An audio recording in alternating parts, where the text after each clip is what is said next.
Welcome to the Rock and Roll Show podcast. We're here to share the magic of making and experiencing live music together with strangers and with friends, and to get to know our guests a little bit better through their experiences creating the music that we love to see and hear.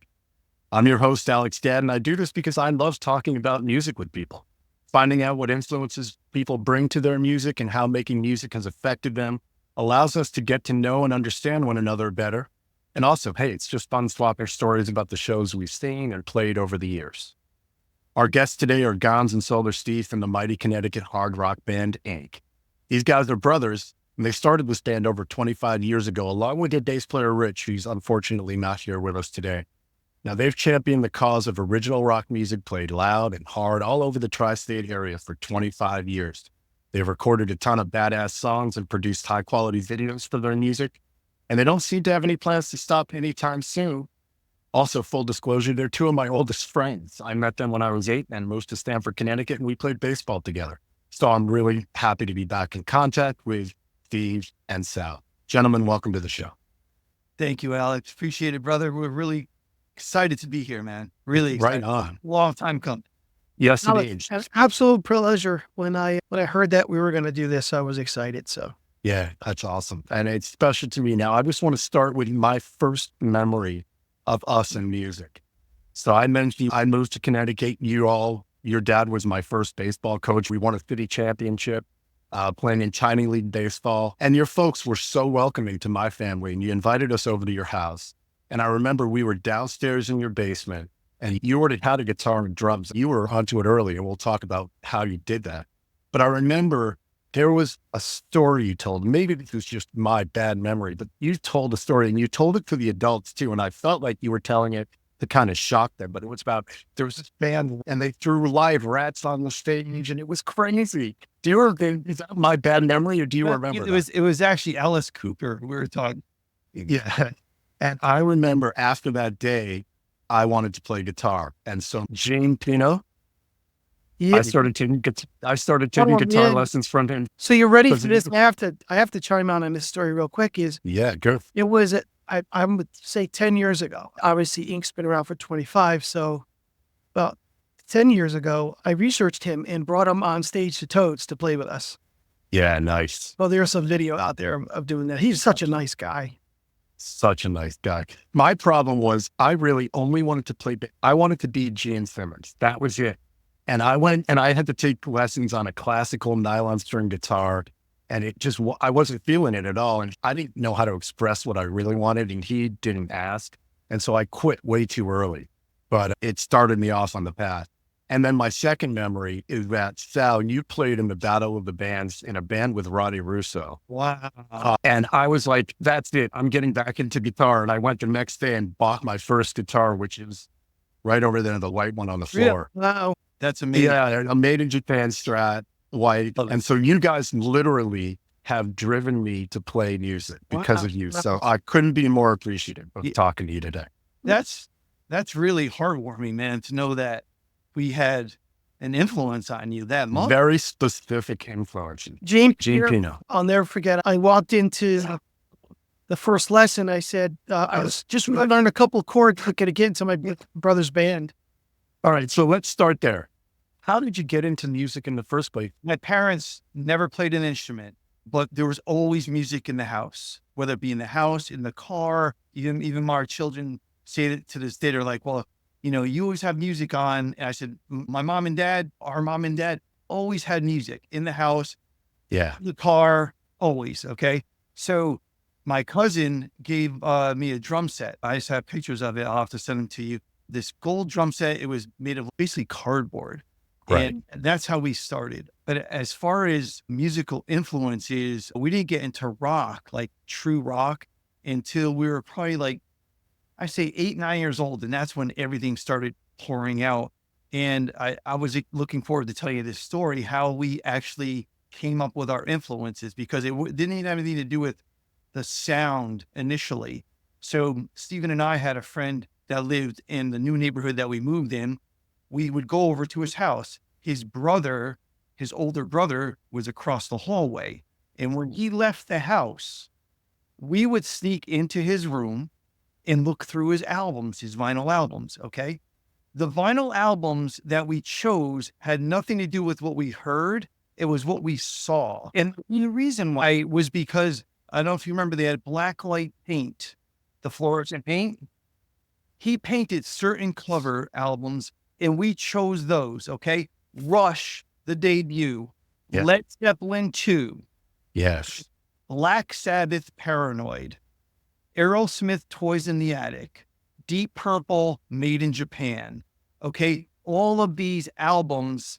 And then, of course, prior to that, Kiss Alive, and all the way back to the debut album, Kiss, we painted Kiss. All right. So we brought those albums in and said, what the hell? Let's throw them on. And here we are. These are all our major influences, our initial major influences in life and in music, all because of an album cover. And Right. it just, it spoke to us. Sal and I remember we used to walk around the corner at Uncas Road. We used to walk around the corner and we'd hear that band playing in their basement. And we used to look in the window. And then they would invite us in to watch. And that was the biggest influence. They were called Teaser. And yeah, Sal and I used to come home and say, hey, we should be like them, right? And Yeah, so, yeah. we got to learn how to play guitar. That's how you got into music. When did you start playing drums, Sal, Steve? And you can tell me when you started playing guitar. So I started playing drums at a very early age. I actually played for Katie Murphy Elementary. I Right. was really excited. I was chosen to be their drummer. My dad had a pair of drumsticks. Okay. And my dad always loved the drums, but he never went ahead and went for it, if you will. So he gave me the drumsticks. I started messing around with them. And it's interesting because when I started playing drums, I'm self-taught. I've never taken a drum lesson in my life. And when I sat down behind the drum set, I'm a lefty. Okay. And I sat behind a righty drum set. Yeah. I just played open-handed. If you notice, I don't cross. Right. Yeah. And needless to say, I didn't watch any MTV videos because it was so early on. And when Right. MTV came out, I looked and I'm like, I'm doing it wrong. No one's playing open-handed. But Yeah. now it's actually very big to play open-handed because it's more accessible to the drum kit. A lot of people are crossing over or coming to the open hand. But Right. so that's how I started. My cousin gave me that drum kit. We saw a picture of Kiss and we're like, wow, that's Yes. what we want to do. Yes. They open the sleeve and you look through the booklet and Alive and you're like, Yeah. even I look at each other like, this is what we want to do, man. Yes. We want to be on a stage with the pyro. Yes. Now, Steve, how'd you get into guitar?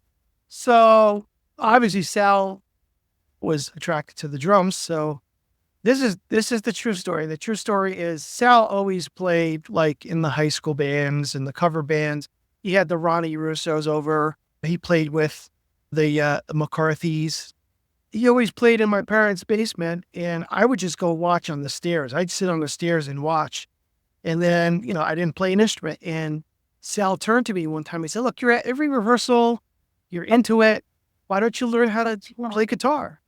And so that's when I signed up with Gene in Yep. Stanford. I think it was my last year of high school. I remember that. And I just walked in there. I said, look, I don't want to be like fantastic. I just want to learn enough chords so I could be in my brother's band and to be accepted, right? And so, of course, I picked up pretty fast within 6 months. And then all of a sudden, I never forget, I went to the very first rehearsal that Sal set up with his friends that were coming home from college. But I went down in my parents' basement and set up my amp and my guitar like before they got over and got all plugged in. And they came in, they were like, oh, hey, this is my brother and so like that. And while they were setting up their stuff, I was already ready. And I just belted out this riff that I wrote. If they all looked at me, they were like, what's that? And the funny thing about it is the whole rehearsal was like them playing my song, right? Nice. That was like the start of Ink, because what happened was they eventually, those guys were always better than me at guitar, and there was a bass player, and they knew what they were doing, right? I was just playing some riffs that I came up with. Right. And then the ending of the story was they all went back to college, and Sal and I stuck together, and here we are. Then after they left, Sal was like, hey, keep doing those riffs. Let's do them. And before you know it, we formed an original band. Because the truth is, Alex, that there were so many good cover bands out there that we couldn't compete. I mean, Yeah. that's my biggest weakness is like a cover song. I could play a cover here and there, but I can't match what these cover bands are doing out there. They're just so good at it. So we figured, hey, let's do our own music, and we stick with it. That's it. So that's how I started playing. It actually naturally flows with me. I could speak for Steven too. It's like when I'm playing a drum beat or Steven's playing a riff right away, I'll click with him, but I'm not even thinking about it, Alex. It just flows, whereas Steven's saying about covers, if I'm going to sit down and try to learn a cover, I have to think about it. And I've been in cover bands and it's work. It is a lot of work. It breaks my flow. Like I said, I can literally go over to Steven's house right now. And if he says to me, I have a new riff, he can start riffing and I don't even have to think about, like, I don't have to say, I'm going to go home and check it out and listen to it. And I'm just amazing. And the crazy thing about it is that there's no doubt that I think, all the years of me listening to Sal playing Sabbath and Kiss or Rush, whatever it is, it was all subliminal in my brain because trust me when I say, when I came up with a riff, people even today sound, man, you guys sound like Zeppelin. I'm like, I never even learned all that Zeppelin song. Because I was so lazy to go out and learn it, Yeah, I understand. If I have a guitar student, I used to teach years ago, not much more. But when somebody said to me, hey, can I learn a Black Sabbath song, whatever, and I go learn it, I'm like, well, now I know what they're talking about. It don't sound like that. I think that might have helped my original writing is that if you learn a bunch of cover songs, you might get pigeonholed into like, you don't want to sound like that, right? You want to write that riff. But I was never like that. I just went by what I thought sounded good. And some of my riffs, actually, you speak to someone that really knows the notes and the scales, you're like, hey, that's a wrong scale. I'm like, well, the audience likes it. Yeah, see, that's the thing is that people who are good at playing guitar are the people that learn those rules so they can break them. And so if you never learn them, it's better for you. It's easier to just make things that sound good to you. Guys have come up to me and said, hey, just want to let you know that I learned one of your songs and you should be hitting an E at the end of that. I'm like, hey, look, I thought it sounded good. And my ears are bleeding because people are always requesting. We try to get rid of songs. People are like, hey, you don't play that song anymore. Yeah. This goes to show you that it's easy stuff for us, and the riffs are real easy too. Anybody can learn it. But sometimes easy stuff is the catchy ones that people, at least our following likes it. Totally. Being original is more important than being a copycat. For sure. Absolutely. And it's funny because I have good friends of mine that are school drummers and I'll let them hear a song and they're like, oh dude, your time signatures are out of control. I'm like, I don't even know what time signature I'm playing. I know that it feels good to me when over Steven's riff. So, all right, if you're telling me that I'm playing some wild time, that's awesome. But right. It's just more interesting. Everybody has influence. I mean, it's ridiculous to say, I'm completely original. Of course. But I take my hat off to cover bands because, like I said, I'm not good at that. Right. Yeah. And some cover bands say they can't write an original song too. They find it hard. I find it very easy to come up with original. Right. And I find there's always a songwriter or two in a band, or even more of them like the Beatles, or Kiss, they were all songwriters. Right. But I got to take my hat off to guys that I played like one-on-one and they showed me like when STP came out, for example, like Stone Temple Pilots, when they came out, I loved songs like Unglued. And so when my friend, Mike Conti, showed me how to do that, he took the sixth string and he dropped it. I said, what are you doing? It was like just a standard tuning. I didn't do anything else. I really didn't. Because like I said, when Pearl Jam came out, I loved them, but I didn't know how they got that deep sound, But when he took my sixth string and he goes, dude, you got to turn your sixth string down to D, right? That was it. I was like, oh, that's the sound I'm looking for. And then I started writing in that tuning, and now we're in drop C. It's so funny that people that really know ink over the 25 years, if they saw us like the first 15, and then all of a sudden they see us now, they're like, did you guys drop your tuning? Because it's much better. And we love that. We love that. We don't have any standard tuning songs anymore. I love that. All right. I have a couple questions just about forming the band. So first, how did you meet Rich? Oh, Stevie, can I tell it, Stevie? Go for it. Okay. All right. So this is a great story because when we first formed a band, Steven and I formed a band, we had a different bass player and actually a different lead singer. Long story short, we fired them Okay, got rid of them. And it was just Steven and myself. At the time, Richie was a fan of the band that we were the 4-piece. And what was that band called, Sal? it was Ink. Okay. It was the beginning of Ink. Okay. It was a very short period. And Steven was like, we got to get a bass player. And I was like, well, what do you think of Richie? I love him. He's a great guy. He loves our music. He loves the style, and he's a great bass player. He was playing in another band at the time. So make a long story short, I call him up and I was like, Rich, Steven and I have a proposal for you. We'd like for you to join Ink. And at the time we had Total Phone, right? I remember. He goes, hold on a second. He clicks over, comes back a couple minutes later. He goes, I'm in. And I was like, who are you talking to? He's like, I was on the phone with the lead singer of my band. I just told him I'm quitting because I'm joining Ink. Nice. So that's how we met Richie. It's wild because he used to call us every Sunday after a Saturday night gig and say, leave me a voicemail. Guys, I loved your set. You guys are awesome. And he was really excited. At the time, the band that he was in, he always mentions it. He's like, people would come up and say, you're great on the bass, but he really wanted to hear, I love your band. Right. You know, he was excited to get compliments from others saying that, hey, you're a great bass player. And that was literally like 26 years ago, So this version of Ink, the Power Trio, is 25 years. So I left out a couple details, just a little. Let's hear it. Go ahead. These details are, first off, he fired everybody. This never came.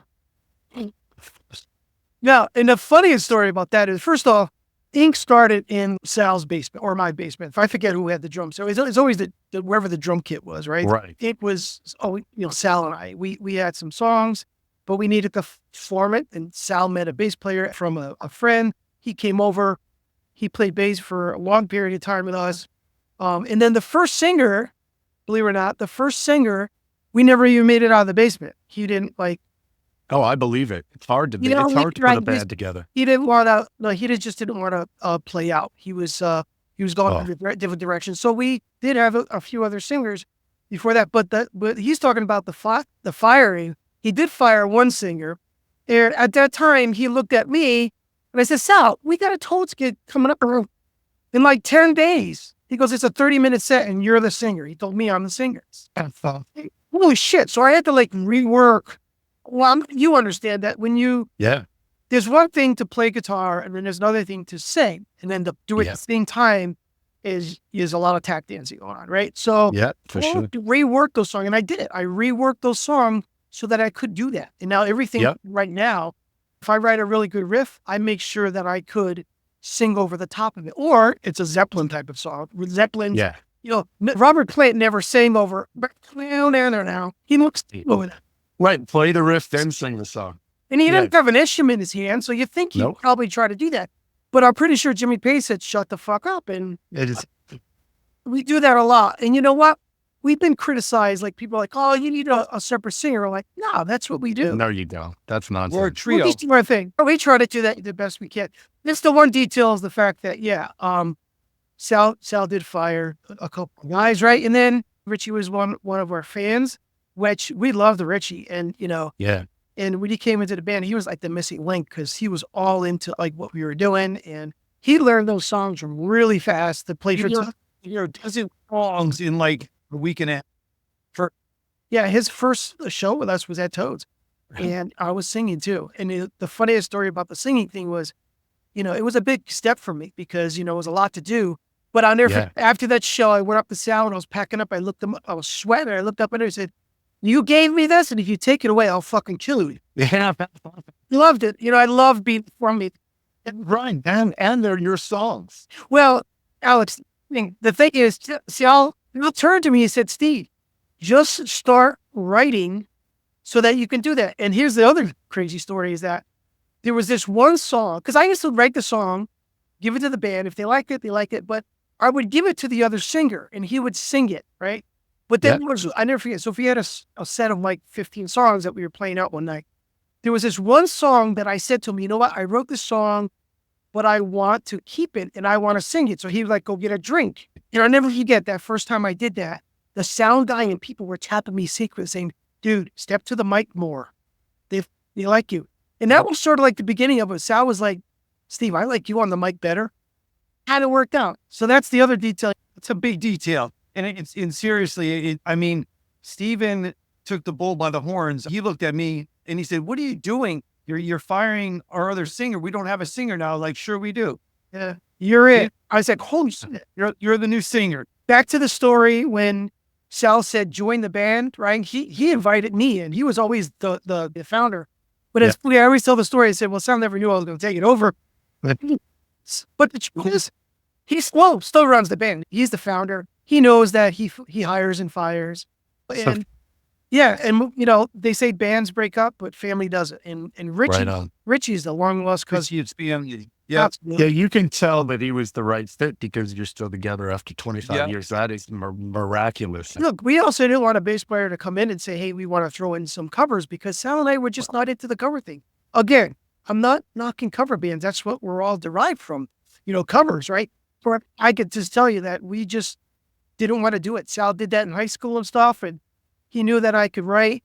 And, when I gave Sal a riff and he came up with the drum part, it's like, wow, he would come up with all the stops and stuff like that. And then Richie would riffify it. And then Richie's on the same page with us. I wish he was on here. He's just like, me too. We don't play covers because we just love doing the original thing so much. We've never played a cover song.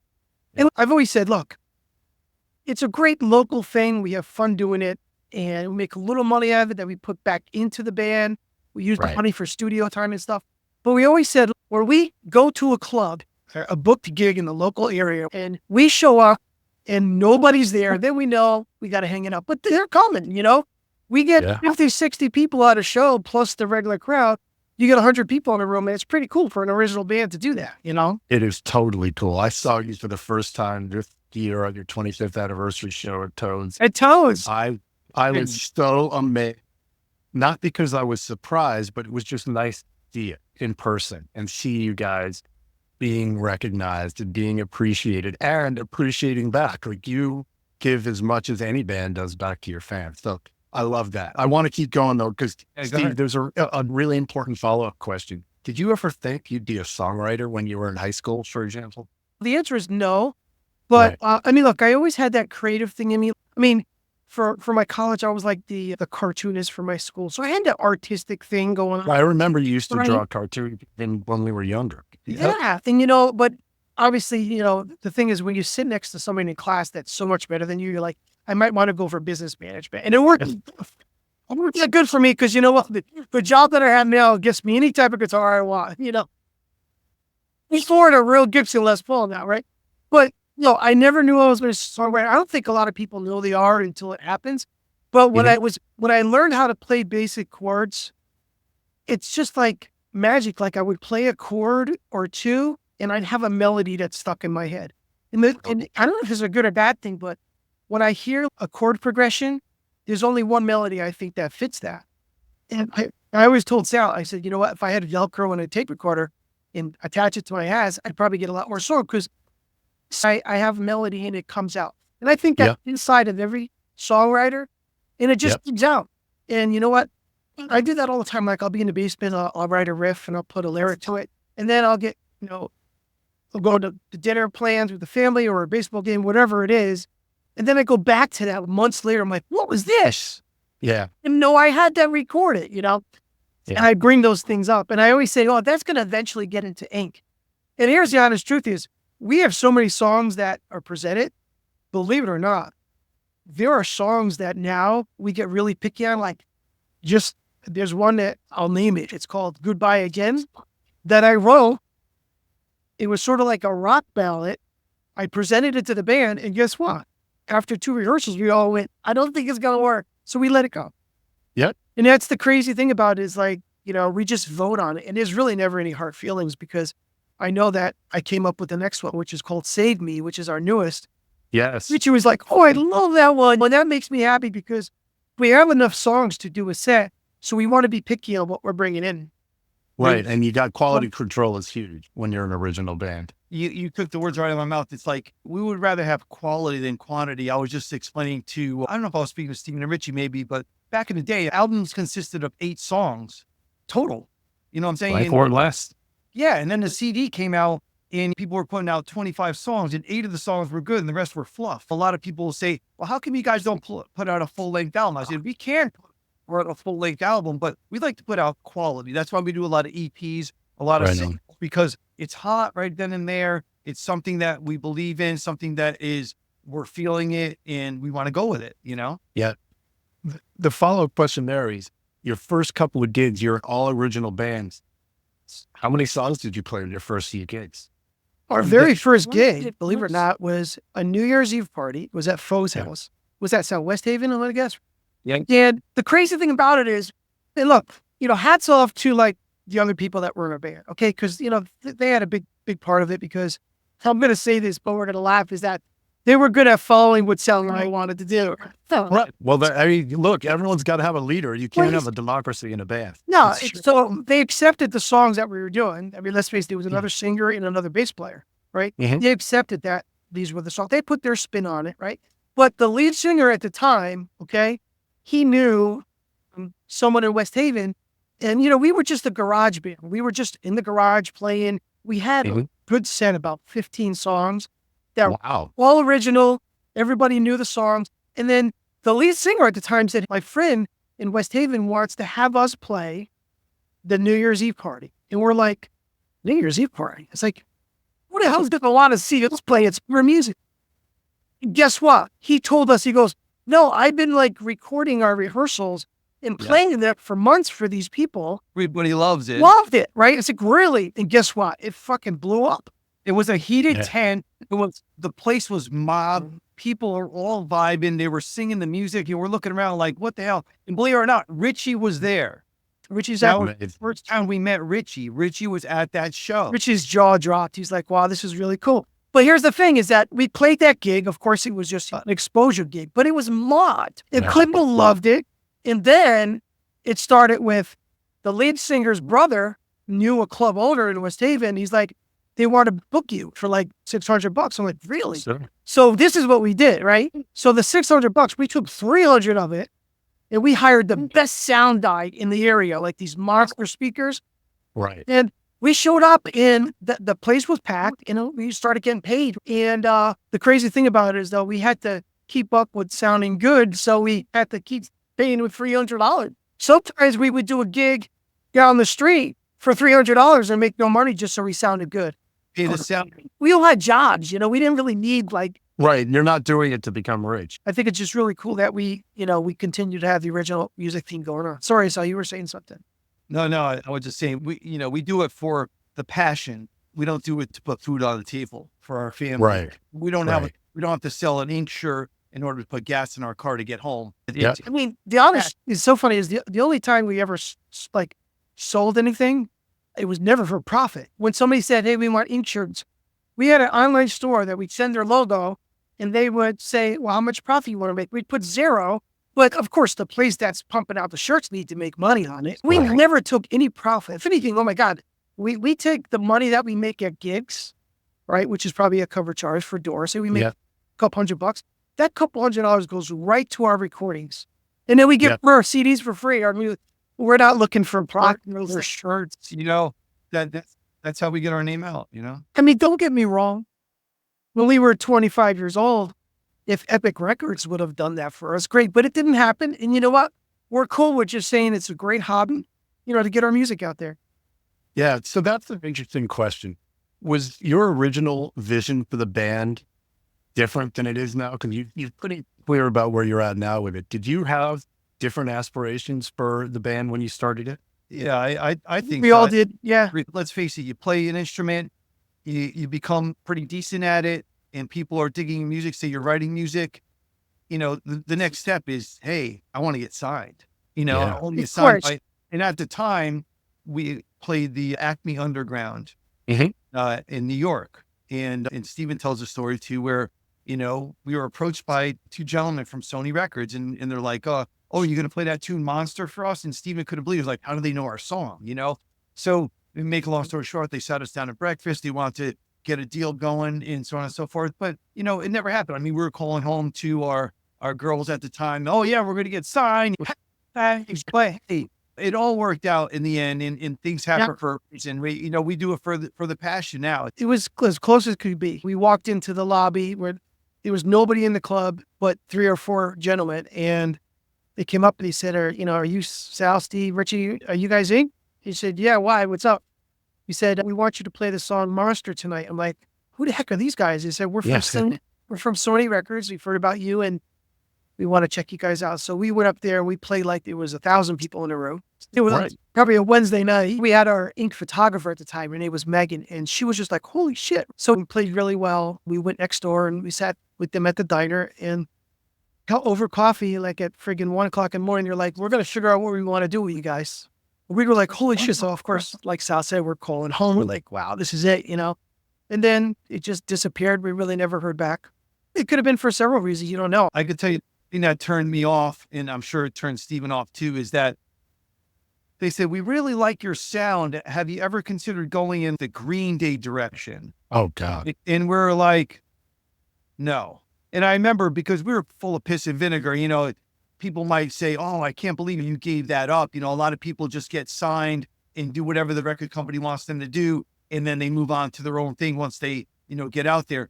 But I would rather fail at something I believe in rather than be successful at what someone else comes up with. Oh my God, yes. Especially when it's music and your own art. It's not natural. And nothing against Green Day is an amazing band. And look, when you say, how has our vision changed? Well, the vision changes when the years go by and let's face it, we're all college educated and we have good jobs that pay mortgages and stuff like that. And I always said to the band, I say, guys, you know what? I will quit my job for a year and go on tour if I can make this number that I make at my job, plus benefits. I mean, look, unfortunately, I don't know that much about the music business, but I know friends that say it doesn't work like that anymore. They don't like sign bands like that anymore. No, they want you to be on the road. You have to bring your audience with you before they'll sign. There's one story that really sort of leveled me out too, is we opened up for LA Guns, okay? Hanging out with Tracy Guns, and it was awesome. It was an awesome experience for us, okay?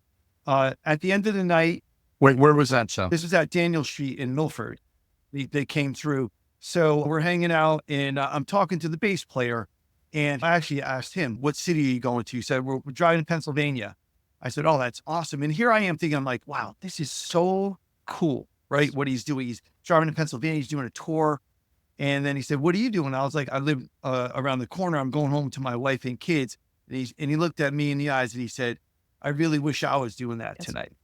Yeah. And it just like, it was just such an open eye, experience. Like, wow, It's interesting you say that too, Sal, because LA Guns at that point had to be on their way down. Their career was bottoming out. Yes. And you guys would have been on your way up. And so that's different. Because I remember I moved back to New York to work for my friend's band who had been signed to Epic, a Sony subsidiary, and they had gotten dropped and they were trying to rebound it. So I went to work for them as their roadie and road manager and wanted to be involved so that when they got re-signed, I could go with them and be their manager or their road manager or something. And you ended up playing a lot of the same places we did. This was 94, 95, 96. We played at Brownies and Continental Divide and CB's and Don Hills. And I know you've been to all those places. We played all those places. Yeah, exactly.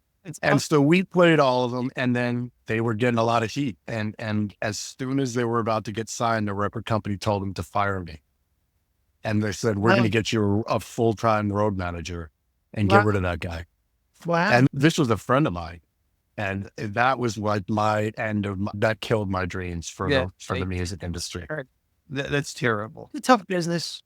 Yeah, it's a rough gig, and you can get signed and get dropped without ever releasing a record. Yeah, exactly. It's crazy.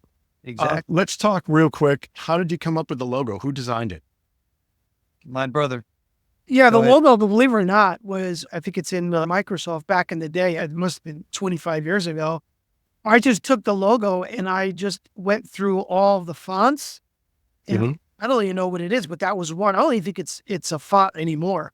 But I remember I just spit that out. They liked it and I kept it. And I'm pretty sure you can find it somewhere, but I cannot find it in the Microsoft suite. I got a good story about so Steven came to me with the logo and I said, I absolutely loved it. And the reason why we loved it, okay, is because I always said the KISS logo, you can see it 3 miles away on the highway. And even if you couldn't read it, you know, it's the KISS logo. And I said the same thing about the Ink logo, because a lot of bands have very just elaborate logos. And honestly, you have to look and say, what the hell does that say? You know, and then you mispronounce it or you miss a letter or whatever the case. I said, there's no doubt in my mind, if you were standing in the middle of the street 2 blocks down, I would know you have an Ink shirt on. It's Right on. there. It's in your face. It's a knockout, boom, you know, and that's what we wanted. I love it. I mean, Did you the name itself was derived. The one thing we all had in common, we all had tattoos, right? So that was the common ground that we had. And then we also used the fact that, you know, tattoos came from marking of tribes and stuff like that. We felt that we were like a family of tribes. So I think it's connected like that. Did you consider any other names? We didn't. We did. It was wild because we sat around and we wanted to come up with, at the time, a lot of bands had, you know, 2-3 word names. And to me, nothing disrespectful, but I just thought it was a mouthful at times. I just wanted, you know. So here's a funny story about a different name so Ink was formed, obviously. And then we were having some issues, some personal issues with one of the members. And when we met Richie, we said, Sal, well, let's test Richie out to see if he could actually play the song. So we invited Richie over and said that, hey, our bass player is not available for a party. You want to come over and play a few songs with us? So we called that I think we called ourselves Drawing Flies. So there's no doubt in my mind that I'm pretty sure there was some kind of conversation with Sal. I said, Sal, since we're going to change up the band a little bit, should we call it Drawing Flies? But we never did. But that is a funny story. Drawing Flies was definitely something that I think could have. Your alter ego. But we kept it in. You know why? Because, look, we had the following. When you lose people in a band, there's no doubt about it that you lose people. No doubt about it, right? But, I mean, you know, not to toot our horn, but Sal and I were always the more popular players. Well, you were the backbone of the band. Yeah. Sure. I mean, look, at the end of the day, if you want to pick on Van Halen and talk about when David Lee Roth left, for me, that was a big, like, oh, the fucking floor fell in. I know. Me too. Well, and, you know, and Sal was the founder of it. Sal booked all the gigs. He had all the connections. So he was just the driving force of all that. Yeah. Yeah. At the end, again, he's my brother, you know, and I know. And on the flip, I always say, and I'm saying this because it's the honest to goodness truth, not because my brother's in front of me, but he is Ink. My brother is Ink. He is the Trent Reznor of Ink. So Trent Reznor leaves nails.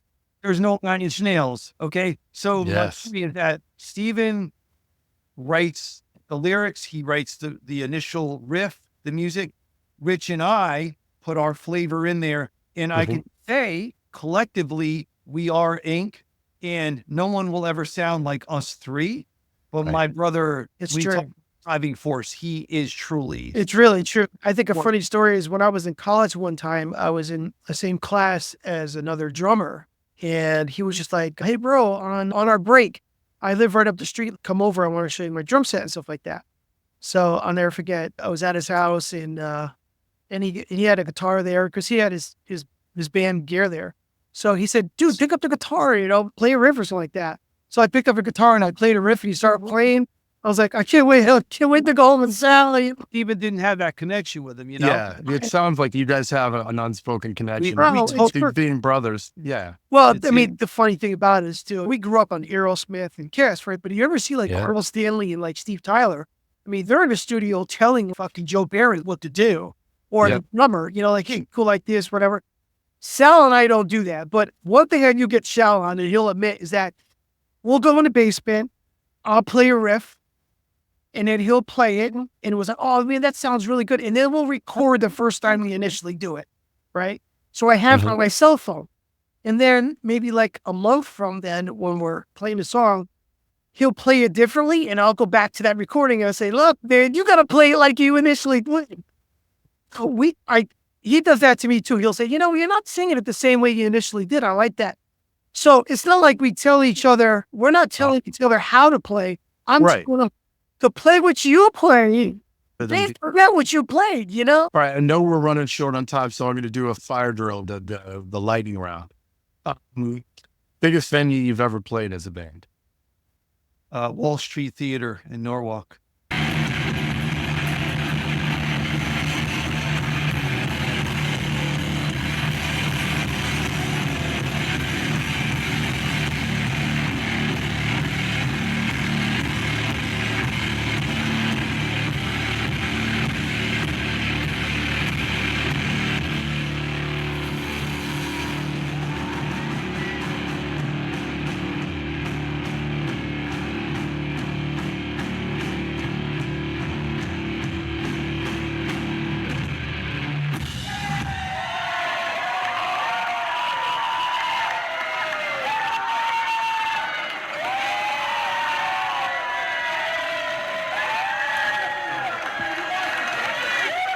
Nice.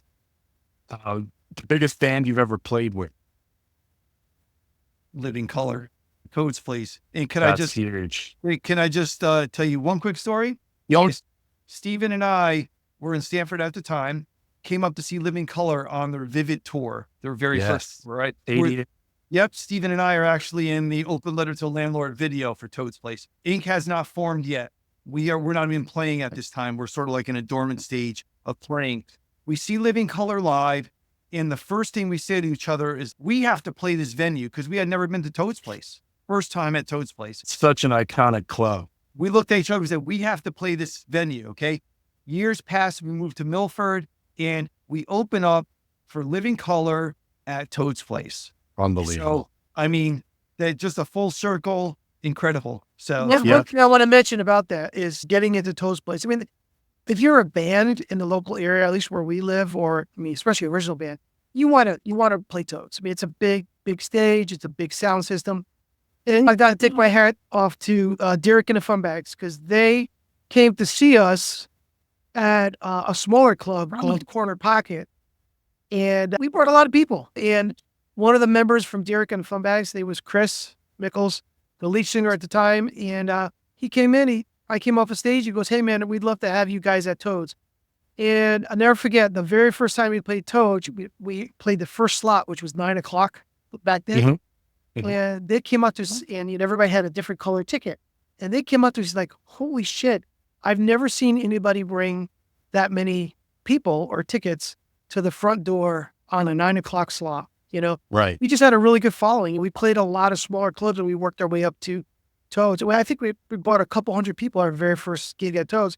And then forget about it. Once you play Toad's with Derek and the Funbags, which is one of the most popular cover bands back in the day and still today very popular, play it to a much broader. If we brought 200 and the club was packed 1,200 people, they brought in at least 500. Right. Well, now you've got 500 new fans. exactly. And that's how we gained a lot of, because look, music is very controversial. We all know that everybody at Toad's that night, 1,200 people, there's going to be half of the crowd that's going to be like, who do these guys think they are? Right. And then the other half are going to be like, let me sign up on their mailing list. Yes. We got a lot of those people to sign up. And guess what? Then Derek and the Funbags, Simple Jim, UF, all these cover bands that were really big at the time, the Nerds, they wanted us to open for them. So we were booked through the whole year. Right. So that was the biggest era for us, where we were like playing these showcases, a 30, 40-minute set in front of a lot of people. That's how it started. Yeah, the ability to draw is huge, because ultimately it's about dollars that cross the door. Yeah, that's right. Yeah, here's the funniest story is it was $1 per ticket. We'd go there. If you brought 50 people, you get $50. You brought 200 people, you get $200, which is not a lot of money. But the joke is on all them, because we would have done it for free. Right. Really, I mean, to play to that many people, your own music, and to make pretty friends and stuff like that. I mean, seriously, a lot of guys our age, they play golf. But you know what? They're spending money and their hours on the golf course. At the end of the night, at least we get a couple $100 we can put into the band. Yes. Right on. Right on. What else you got, Alex? I got some more. All right. I want to do two things. I want to do some bucket list questions. So bucket list questions. What's the venue you most want to play that you've never played? Like if you could play anywhere in the world with A, where would it be? Madison Square Garden. Yeah, That's, if you said anything else, I'd be disappointed. yeah, MSG, man. That place, just the vibe is just. You know, there's other stadiums, right? There's other big places, venues, but it's just, you know, MSG is just. Yeah. It's the Mecca. It's the Mecca. Is there a band, if you could play with any band, who is the band you'd most love to open for? Oh man. Yeah, I mean, Who do you think, Steve? we're so influenced by Kiss, but I mean, look, the members have changed, so that's sort of like, Yeah. you know, Visual lineup. Oh, Yeah. Kit. yeah. That's a good answer. I love that answer. Yes. That Okay. would be my pick. What would your pick, Steven? Oh, What would it would have to be my.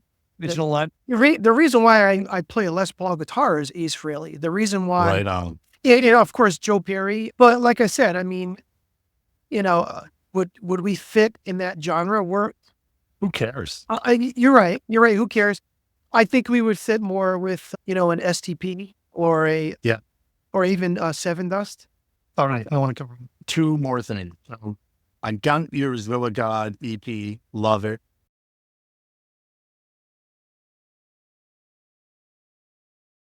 First, let me just say, it sounds so much better than an original local band's EP should sound. It is incredible. So can you Thank talk for 2 minutes about how it was recorded, where it was recorded, who produced it with you? Go for it now. It was recorded at Dexter's Lab in Milford, Connecticut. Nick Belmore is the engineer producer. He is amazing. I mean, this guy, he's a drummer. He's an incredible musician. He's actually out on tour right now. But this guy is just off the hook. He was recommended years ago by someone, and we walked in, and at the time, I swear, he looked like he was 15 years old, Alex. And we were like, who is this guy? You know, and then he recorded our first couple singles, and we never looked back. Steven and I looked at each other, and Mitchie, were like, man, knows us. He knows. Thank you very much for the compliments, Alex. Oh, it's really, I mean, and I listen to a lot of music. Very few self-produced local band music sounds as well mixed and well produced Thank you. and excellent as your EP. Thank Well, here's the crazy thing about it is that the fact that he's in Milford and we didn't know all these years is freaking crazy. Because we used to go to like the ones that looked bigger. Like, let's face it, we recorded at Carriage House, Trod Nozzle. And then all of a sudden we heard one of our friends' band and he was like, you have to check out this guy. He's right in Milford. And we went there and it's very small studio, but you know what? He's got all the gear and he knows the knobs and he knows us. Matter of we go in there or we record. I mean, let's face it, it is a riff band, chords, some melodic stuff, nothing, you know, we're not playing Rush 2112, right? Right. You know, we go in there, we do our stuff, and guess what? We pack up, we're in there, we pay for an 8-hour block, right? And we're there for maybe a couple hours, 2-3 hours. And then we leave, let him mix it and send us. We don't even stay for the mixes. That's how much the mix. That's how well he knows us. he knows our music Wow. so well. That's impressive. Yeah. I mean, look, we're good at coming up with the songs, but man, he really knows how to capture us. Yeah. Yeah, well, he did a hell of a job. Do you have a new EP coming out? You had mentioned when you released your video on Facebook that you had a new EP coming out Yep, soon. it'll contain 3 songs. It'll contain Mary, You Lose, and Breathe. All of the songs have been released, but we're going to, Nick's on tour actually right now, and we're going to consolidate them onto an EP and then have it released on all platforms. Cool. And then the last question about your music is, where can we get your older music? Because I know you've been writing songs way before the Show of God. Reverb EP. Nation. Reverb Nation. Yep, Okay. yep. I'll send you the link, Alex. Cool. Reverb. I'll put it up when we post this episode so other people can get that'll it. be awesome. It has a slew of songs that actually I go back and listen to. I was like, holy shit, I forgot this song. I'm going to have to make an exclusive and send Alex one before I even send it to the. Oh, that'd be cool. I'd appreciate it. If Let me a complete version. I would love that too. If people listening to this wanted to hear one, if you wanted them to hear one song that captured Ink, what's that song? I'd go with Mary. I don't know, something about Mary. Yeah, Okay. Mary just it's just a kick in the teeth.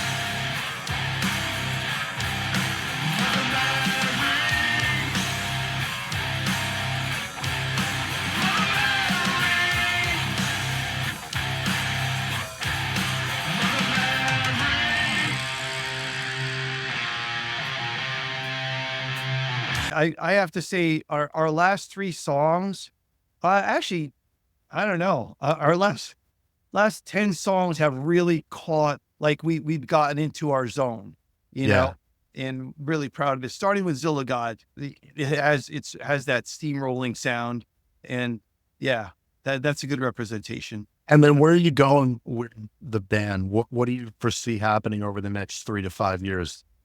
Just keep on keeping on, or what? I don't want to put words in your mouth. I'll answer that one. I think, I know that we pretty much are committed to, we're not knocking bands that play out more frequently. We're not knocking bands that play smaller clubs, but I'm not carrying the PA system around. We're picky about where we play. We want to play showcases. We want to play a Toads type of show. Now, what's a Toads type of show? You know what a Toads type of show is? You're playing for a 35, 40-minute showcase where we could play original music as loud as we want. We don't have to play for 3 hours. Lights, sound system, Sound check, lights, Yeah. and guess what? We don't, sound. And the sound guy, you don't have to pay $300 to. yeah. Last club that called us up, which is, I don't want to mention any names, but they called us up. We said, hey, we're starting this thing outside on our patio, and you bring your own PA system. I'll see you. I'll get back to you. Yeah. I mean, seriously, You're still waiting for the phone call. they're willing to pay $700 to do that. But the truth is, I would rather play for free inside to all of our people and give them free tickets to listen to all our music and have some fun. It's a night out for us, and we rock it. Yeah. But like I said, the inside thing just works for us. And so how do we see ourselves? I definitely see ourselves doing more quality songs, more quality videos, and more quality clubs. Yep. Cool. That's- I love it. I love it.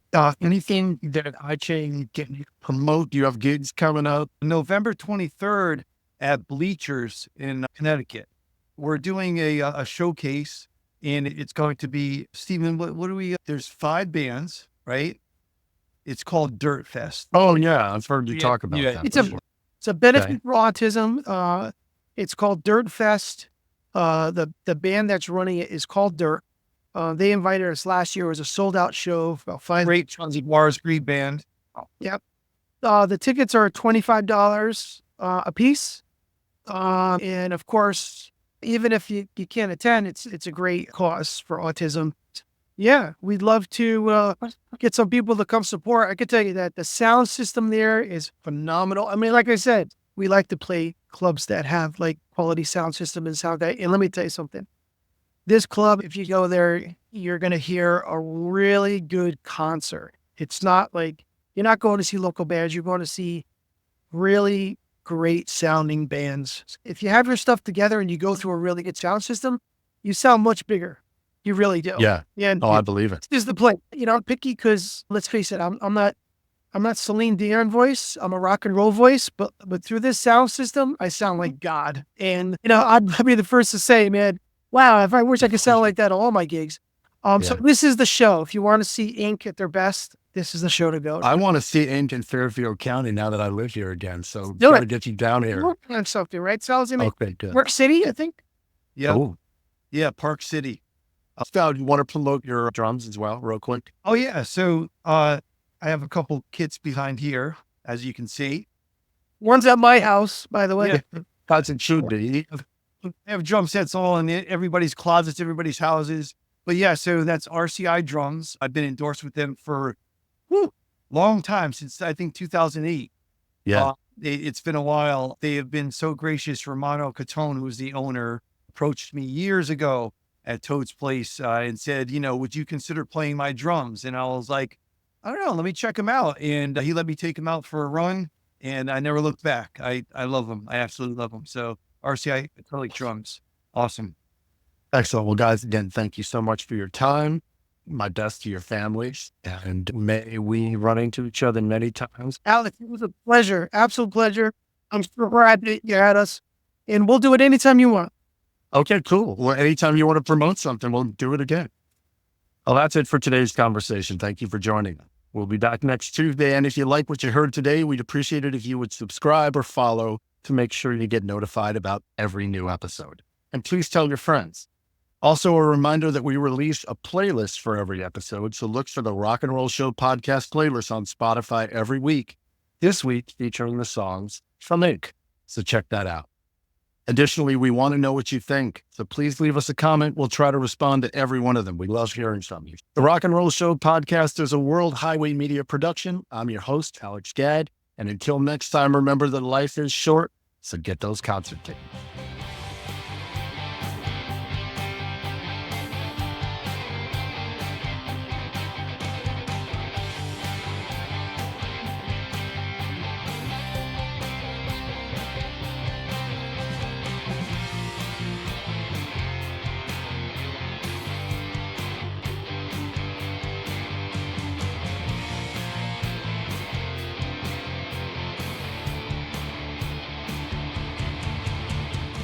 And we're done.